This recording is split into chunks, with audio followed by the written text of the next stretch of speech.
Vous savez que chaque jeu Lego possède des centaines de personnages, mais il y en a des milliers d'autres qui ont été enfouis dans les fichiers de ces jeux. Ce sont ceux que j'appelle les personnages cachés. Et dans cette vidéo, on va découvrir les meilleurs personnages cachés de chaque jeu Lego. Et on commence donc directement par les jeux Star Wars, et bien évidemment Lego Star Wars la saga complète, qui est de loin mon jeu Lego préféré. C'est parti. Deux personnages ont été supprimés dans la saga complète, Sansweet et l'astronaute. Et franchement, je trouve que l'astronaute est juste incroyable. Regardez son petit air tout chill. Mais à côté, Sansweet, lui, est franchement plutôt flippant pour un personnage Lego. Vous ne savez probablement pas qui est Sansweet, c'est en fait le propriétaire du Skywalker Ranch. Et pour revenir au perso, je trouve qu'il est bien trop détaillé. Ça rend quelque chose de plutôt creepy. Et selon moi, le meilleur personnage entre les deux est clairement l'astronaute. En plus, il a toutes les capacités d'un chasseur de primes et il ressemble contrairement à l'autre vraiment à un personnage Lego. Ensuite, on a Lego Star Wars 3. Dans ce jeu, il y a vraiment une énorme quantité de personnages cachés, mais aucun d'eux n'a d'attaque. Donc vous êtes juste une énorme cible. Mais bon, au final, le meilleur personnage est le droïde de combat à roquette. C'est littéralement un mélange entre un droïde lourd et Jango Fett. Je trouve que voler avec un jetpack illimité, c'est juste incroyable. Puis on a Lego Star Wars le réveil de la force. Et dans ce jeu, le meilleur personnage caché est de loin Preisler. Avec lui aussi un jetpack à carburant illimité, on aurait eu enfin droit à un vrai personnage volant dans Lego Star Wars. Mais bon, ça ne s'est pas fait. Donc direction maintenant Lego Star Wars la saga Skywalker. Et dans celui-ci, il y a environ 40 personnages cachés, ce qui est énorme. Et pour moi, le meilleur est clairement le Comte Dooku avec un bonnet de douche. Regardez-moi ça sérieusement, c'est pas incroyable? J'aurais tellement aimé jouer avec.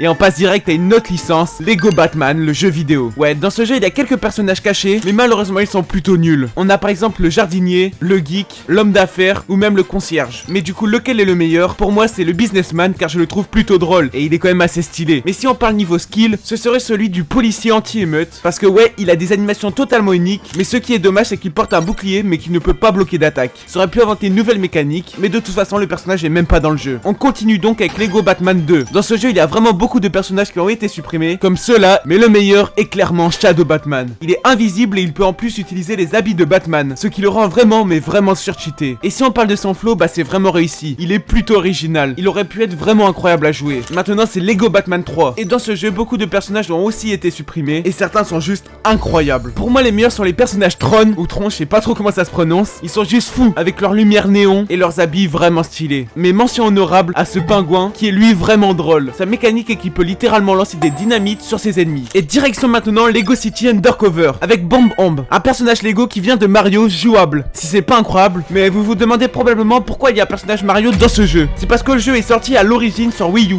d'où les références à Mario. Ce personnage a une fonction très spéciale propre à lui. Il a une sorte de minuteur et à la fin de celui-ci, bah il explose tout simplement. Je le trouve surtout plutôt drôle celui-ci. Et on a maintenant Lego Indiana Jones 1. Et mon préféré est probablement cette momie, que je trouve vraiment stylé. Le personnage est bien détaillé, il dégage une vraie aura. Mais quand même mention honorable à ce serpent. Il a des animations totalement uniques et il peut lancer du poison sur les ennemis. Mais malheureusement, certaines de ses animations sont incomplètes. C'est pourquoi il va directement à la deuxième place. Et si on suit l'ordre, on serait donc à Lego Indiana Jones 2. Mais son seul personnage caché, c'est Giant Statue. Et je la trouve plutôt mid. C'est pourquoi on enchaîne directement. Ensuite, on a un classique, Lego Marvel Super Hero. Un banger ce jeu. Et dans celui-ci, le meilleur personnage caché est selon moi le Destructeur. Il peut détruire l'or et le métal. Ça veut donc dire que le personnage est super complet. Mais en plus de ça, il est très détaillé. Et si on juge son look, bah franchement, il est vraiment badass. Regardez-moi ses flammes et il est juste immense. Allez, on passe à la suite. Lego Marvel Super Hero 2. Bon là, il y a aucun débat. Regardez-moi ce banger. Non, je pleure carrément. C'est bien évidemment Carnage. En plus de ça, il est juste trop puissant. Ça aurait tellement été banger de le jouer, vraiment. Il est tellement impressionnant, mais il est peut-être un peu trop grand. Enfin bref, on passe à Lego Marvel Avengers. Et voici Void. C'est un personnage qui n'a jamais été ajouté au jeu, mais pourtant on pouvait le voir dans une animation de Sentry. Mais franchement, s'il avait été fini, je sais pas ce qu'il aurait rendu, mais ça aurait pu être fou. Et ce qui aurait pu être aussi fou, c'est si vous vous abonnez et likez cette vidéo, car si vous aimez les jeux Lego, vous êtes au bon endroit. Si vous faites ça, vous êtes vraiment une brique dorée. Vraiment merci à vous. Et finalement, commentez Lego DC, car on passe directement à Lego DC. Et dans ce jeu, le meilleur est selon moi le ninja de l'ombre. Regardez ses attaques et son style vraiment unique. Mais on a aussi l'homme monstre. Il a un design vraiment unique celui-ci. Le seul souci, c'est qu'il ne peut même pas attaquer. Mais pour l'originalité, je le mets deuxième. Même si franchement, ça se tape entre lui et le ninja. Et let's go, Lego Harry Potter année 1 à 4. Et dans celui-ci, le meilleur personnage caché est de loin Voldemort Fantôme. Pour moi, cette version est 1000 fois plus stylée que la version normale. Donc sérieux, pourquoi ils ne l'ont pas ajouté? Franchement, tout est parfait sur ce perso. On a aussi un autre personnage caché qui est cette géante araignée, mais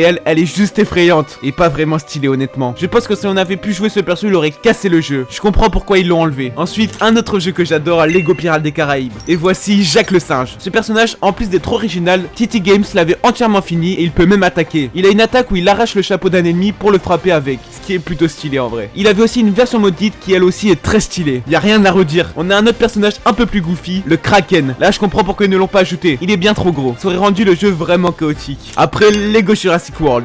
Ce jeu contient certains des personnages cachés les plus bizarres. Parce que regardez ça, ils n'ont même pas animé ce dinosaure. Mais le meilleur reste Marty McFly. Mais sérieux, qu'est-ce qu'il fout dans ce jeu? Bon, je vous explique. Spielberg a fait Jurassic World, jusque là on est bon, mais il a aussi fait Retour vers le futur. Mais un peu comme Lego Indiana Jones dans Lego Star Wars la saga complète, il était là pour teaser le prochain jeu Lego. Et c'est donc probablement la même chose avec Marty McFly, car le jeu après celui-ci était Lego Dimensions. Et Retour vers le futur tenait un rôle important dans ce jeu. On retourne maintenant à Lego Harry Potter, années 5 à 7. Et le problème dans ce jeu, c'est que tous les personnages se ressemblent. On s'attend donc à ce que les personnages cachés soient pareils, mais en fait non. Mais le meilleur reste le détraqueur. Il est très stylé, plus il est quasiment invincible. Il y a juste ce sort qui peut le tuer. Franchement, je m'attendais pas à des pépites comme ça. Et on passe au prochain car c'est Lego le Seigneur des Anneaux. Beaucoup de gens rigolaient et se plaignaient quand on voyait la différence entre les boss quand on l'affronte et quand on l'obtient, parce que ouais, c'est vraiment ridicule, mais ce personnage dément tout ça, car regardez-moi ce sauron immense. Ça change vraiment de la petite mini-figurine. Il est juste trop stylé. Le seul souci c'est que ce perso bug beaucoup. C'est pour ça que je pense qu'ils ont décidé de ne pas l'ajouter. Et c'est parti pour Lego le Hobbit.